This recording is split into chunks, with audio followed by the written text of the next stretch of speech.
guy. What up? All right. Big weekend? They all run Do you do together. anything? Nah, they're all the same. We had fireworks this weekend.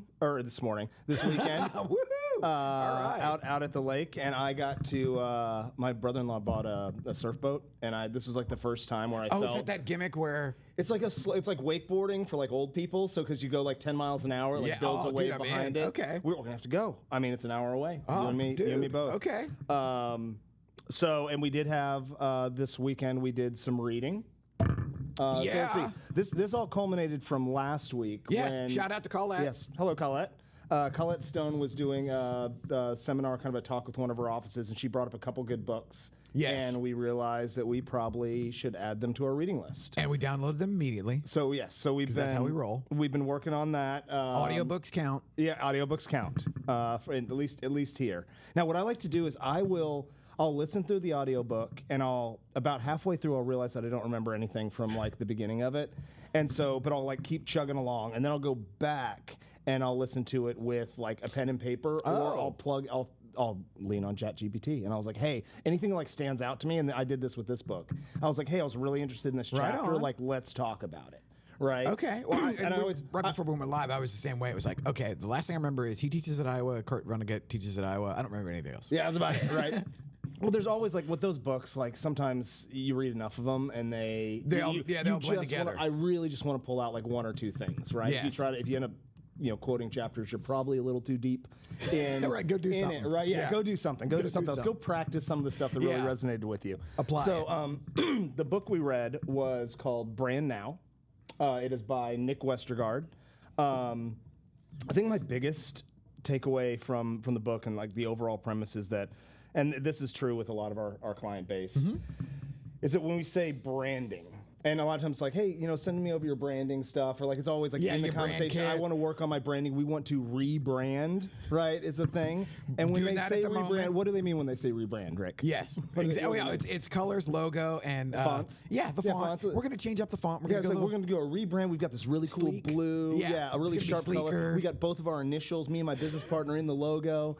And that's a component, right? Yeah, that exactly. Part of it. That's a pillar, but that ain't it. That ain't it. And so I think this book did a really good job of really showing how all of the touch points across your business, every time you connect and interact with the customer, the experience they have, not the products you sell, all of it is this kind of overarching brand. And I do remember when he kicked it off with the history of branding, that part did stand out where it's like, okay, brand used to be, you actually literally had a brand that you put in the fire and put it on, and branding was easy. It was literally just the brand. And it is so much more than that now, just like you were saying. It's multiple things, lots of moving parts. Yeah, well, the way people think of your company, the emotion that is elicited when they see your logo, they think of your brand, or they speak about you to other people, right? Right. So I thought that was a really interesting point, because I think everybody knows it. It's something that if I talk to my clients and I was like, branding, they know it's more than their logo. Like, they know it's more than their colors. But very few of us take an active role in, like, when we're thinking about the content we're making or how we're interacting with our customers, how that is making sure that we're on brand, being intentional with the way we're communicating and saying, like, does this resonate with our core values, with what we want to project to the world? And so that's kind of what we're doing here all the time. Yes, right? absolutely. and a lot of times too, in the digital content world across the board, whatever silo that you're looking at, everybody wants to. That's kind of like, and most of them are terrified to pull the trigger. And then if you go deeper, Monday morning. Yeah, Monday morning. Woo!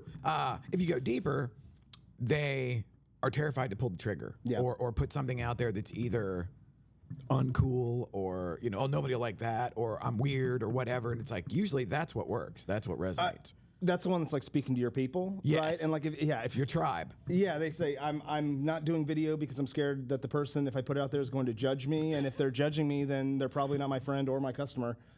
So let's just let that go. Everybody's judging everybody all the time. Yeah, just let it go. Let's not worry about that. It's okay. Yeah, lean into it. You'll be fine. So I got really into, I think some things that I got out of this book that I really needed to start working on was storytelling. and doing Bingo. a better No, that's, job. That's right where I left off. Okay. So like there's my proof. That's my receipt that I am actually doing it, and I'm doing it at well that says 1, but I'm listening at 1.4. You listen to 1.5. I listen at 1. I'm gonna kick it up to like 1 1/4, I think, because I can do this kind of stuff a little faster. Oh yeah.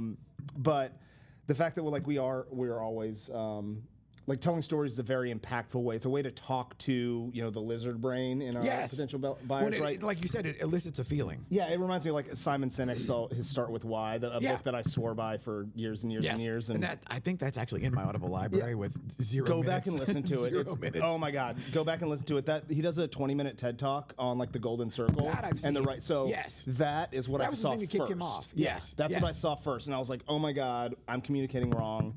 It really resonated with me. I bought the book. I bought, I think, 15 of the books, and that became the book that I gave out all the time. And I was like, hey, if you want to know something about the way that I'm approaching my business, the way that I'm thinking about you as a customer, like, read this. Wow. Right? Most people already had, right? Yeah, but I mean, your bedside manner is like so much more advanced than mine. I want somebody to know, like, if you're working with me, my client base has been pretty small.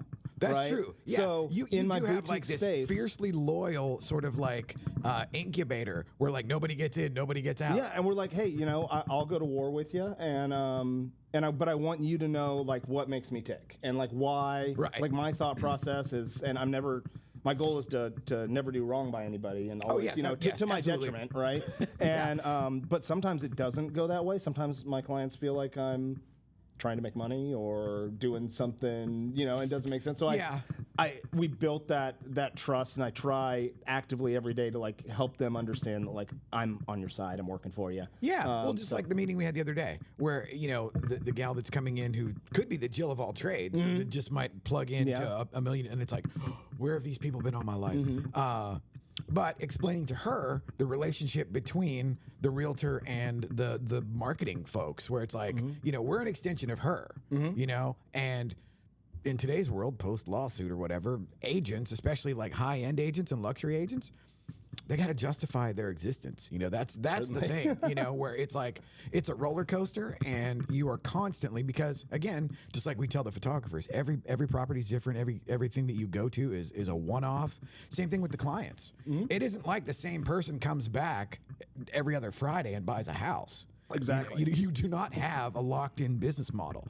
It is, euphoria, terror, Yeah.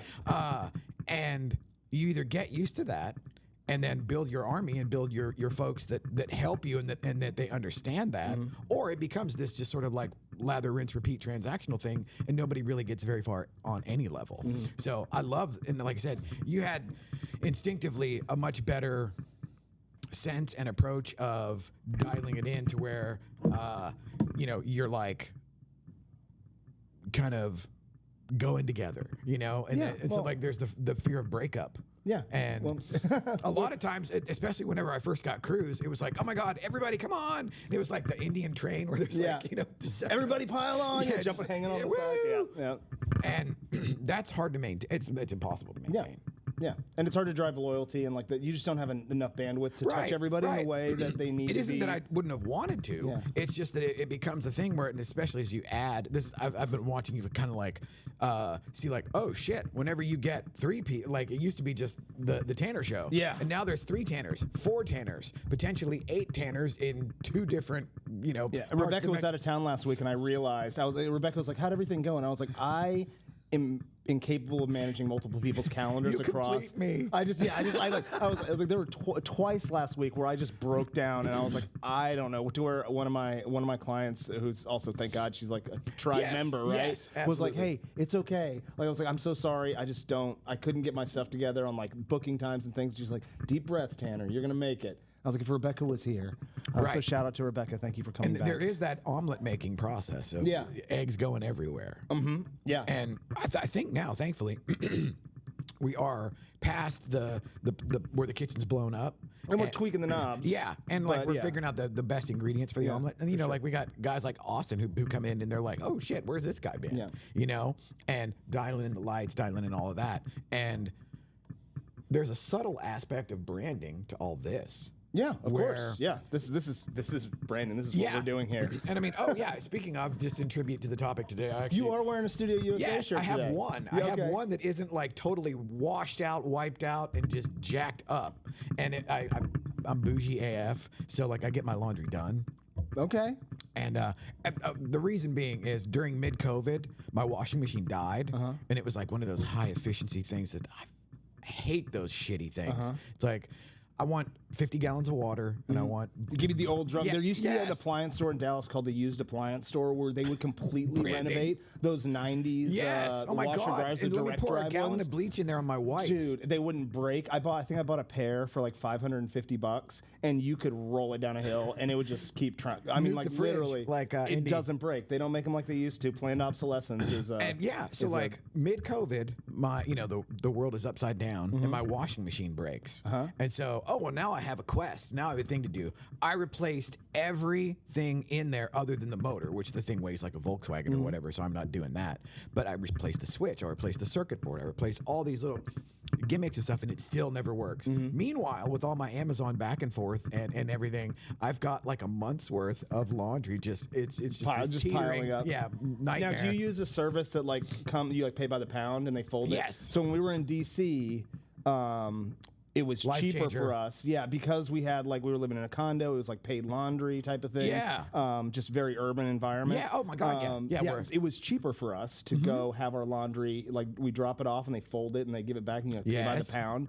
That was, I mean, it was eye-opening when I was like, hey, it costs less money, less work? Okay. Yep, and it's not like I'm 7 feet tall, so it's like you know, like one of my pair of jeans. Our laundries, if I was 6'5", that's like 3 pair. Yeah, you just know? a junior size package, whatever, Right. for me and so, Rick. yeah, but like I went, that's why I got this. Yeah. It's Nice. clean, it was done, it was folded. Because the other thing is, I will freely admit, I'm workaholic bachelor and I ain't folding shit. Yeah, yeah. But I have a problem where my wife will fold everything, and now we have like this rolly rack that goes from the laundry to the master. So it's got like, it's got things to hang, and like so we can roll it in from the laundry room.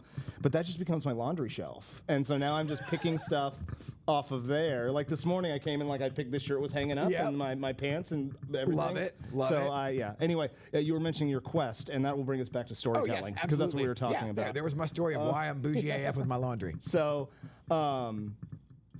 yeah, so being able to tell using some different plots. Like my goal is to over the next like 2 weeks I think he lined out like 7 or 8 different plots. Like rags to riches. He talked about the guy who wrote story. the book for 30 years or whatever. The basic plots of whatever it's the plots of humanity or whatever. Yeah, so basically basic plots and archetypes that you'll find in all your Hollywood movies. He right? said "man in a hole." That was the one that jumped out at me. I was like, "Oh, interesting." Like overcoming the monster, right? Yeah, like basically where man you versus have like an antagonist. man versus nature. So I'm going to try to work those types of stories into my next couple weeks of content. Oh, okay. And that's step 1 is just getting comfortable with like playing with the plot. Yeah. And then step 2 is something else that's later in the book that he talks about is making sure that you make your customers the champion and the hero of your stories. Yes. So and I think that's something that that our agents probably don't do as well. We run around trying to be like, hey, look at me being successful. Just listed, just sold, newest listing here. A lot of that is carryover for like either pre or early internet. Yeah. Where, like because the soup du jour was always just blast out postcards to everybody. I mean, I've lived in my condo now for like 14 years and I still get weekly postcards from 2 or 3 agents that have been doing it for a decade. Yeah. And it's like, I still get some that aren't my clients anymore. And I'm like, why are you paying to send me this to hurt me? Yeah. You paid 50 cents to stab me in the heart. They're at least $1 minimum now for a decent one. I was saying a forever stamp, but yeah, okay. So, because speaking of branding and marketing, so yesterday I met with Donna and Terry because we do our little weekly get together and everything. And it was always... I'm a huge fan of incorporating data and the brand, and of course there's Sotheby's, so that has its own baked-in thing. Yeah. So we kind of pivot off of like the Sotheby's brand. We can kind of draft NASCAR style behind that, but actually we have this now where I paid for the software that Kohl's data used to be a given at Coldwell Banker, and I loved it, where you could go like, okay, give me every house in 75093 that's 1.2 million or over that's owner occupied.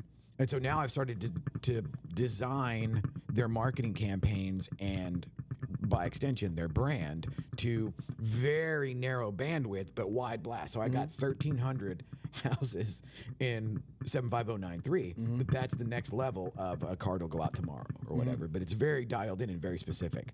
But that's why I know the price. Where I'm like, wow, it's over. Yeah, it's over $1. Yep. So anyway, that's what I'm going to do. My to start getting more comfortable with my storytelling is to leverage those plots. Now, are you still doing the thank you previous homeowner? So yeah, so I found, I just did one. So I found, and I'll do a video on it in the next couple days. 'Cause I started recording stuff and I didn't really love the way I was going. But I was doing it hadn't rained in a while.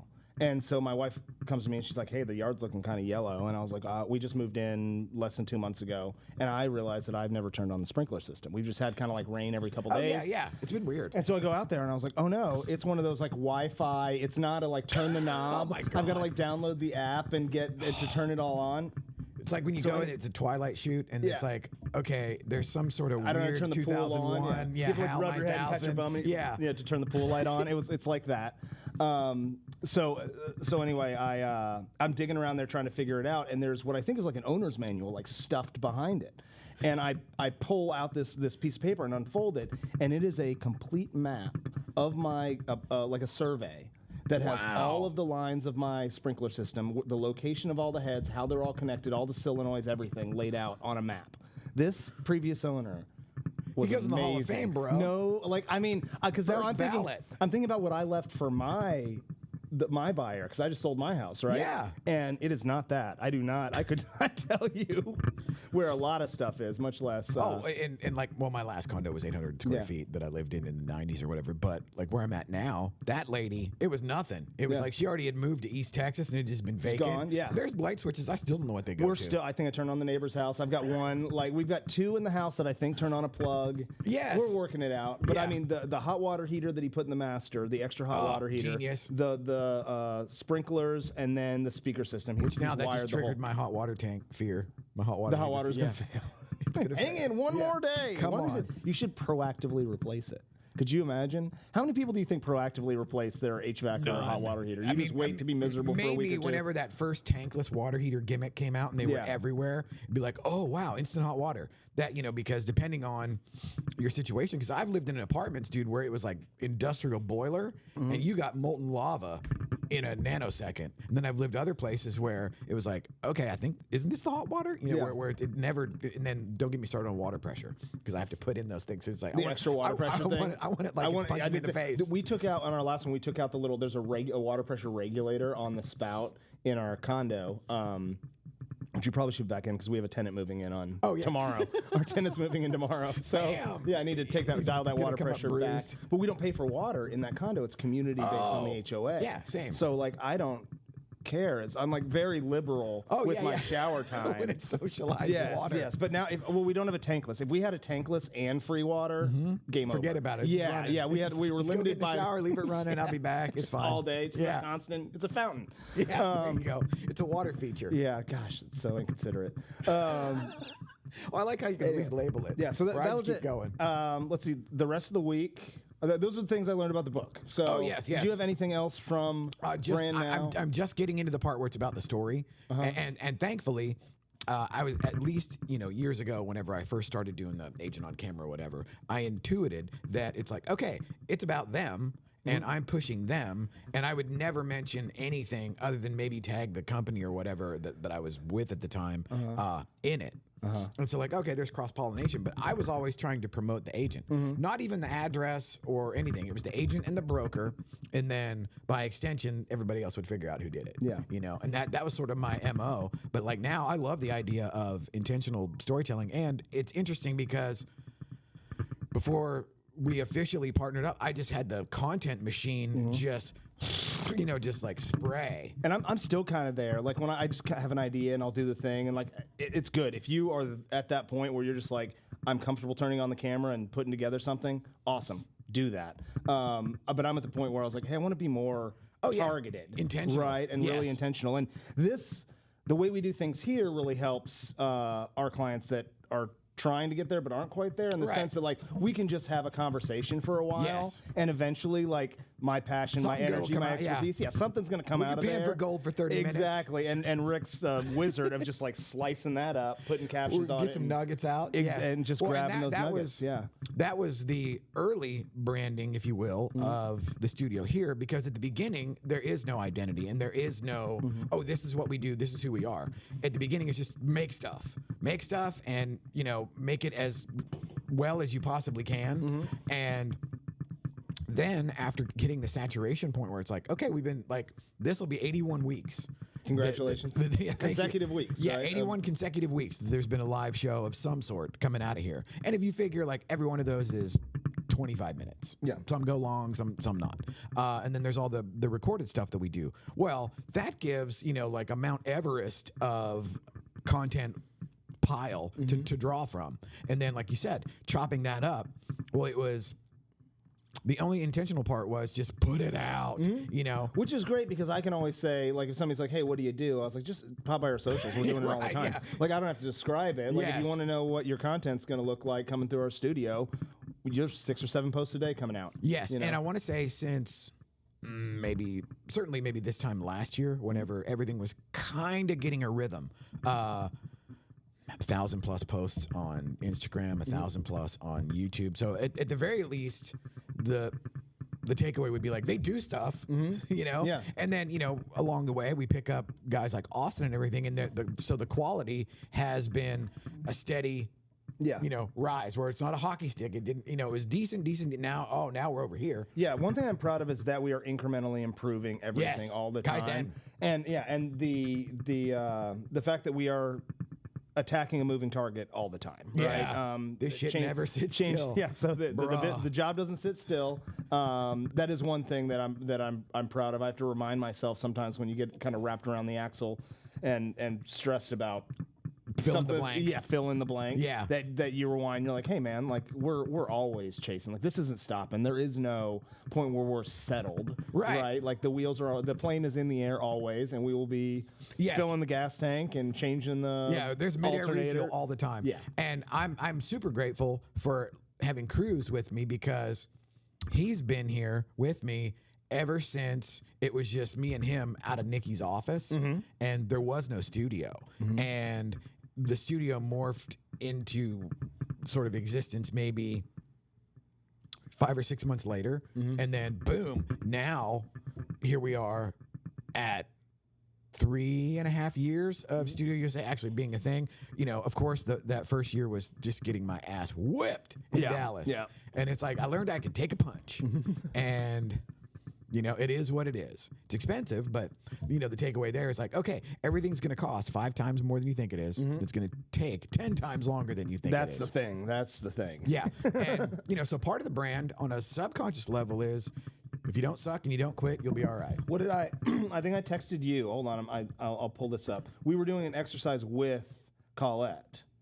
And I did. Yes, you actually, no, you did it. Yeah. So shout out again to Colette. She's the marketing director of KW Go. So she is the marketing mastermind and, basically the lady behind the curtain for 5,000 agents, and keeps the ball in play. Yes, and then you actually did the X. I was like, teacher's pet. I don't know if I'm going to be able to dig it up, because I can't remember where we sent it. You texted to me. In Austin. So we were doing kind of like a why. Yeah, because we need to do a better job of all of us giving facts and figures about what we do. We need to stop doing that and start talking on an emotional level of how we're solving people's problems. Yes, it's not just an equation. Concerns. It needs to be a story problem. Because we do that too. Like I was like, hey, we can do. When somebody's like, what do you do? I jump right. It's really easy, because I know, like, hey, we've got cameras and we do video stuff. And you've had that conversation 10,000 times. Yes. So I wrote like a blurb. I was saying that, like, studioUSA, I say, I help business leaders with a desire to efficiently cultivate and nurture relationships,